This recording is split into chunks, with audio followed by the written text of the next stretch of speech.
បងសំឡឹងក្រមុំរើសគូឲ្យបានសមមុននឹងឡើងរមឲ្យសមសងហាមិនរំនឹងសង្សារឬគ្មានស្នេហាបងនៅឯការមនឹងអូនស្រីអូละណូនាងអើយនាងស្រី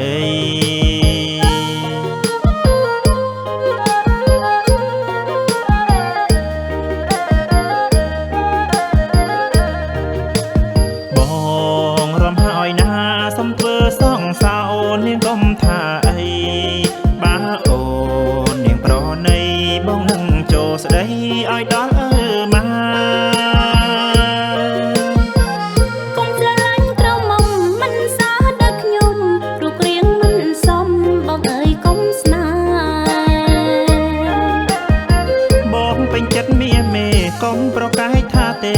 បើអើយរៀងរេដាក់ទៀត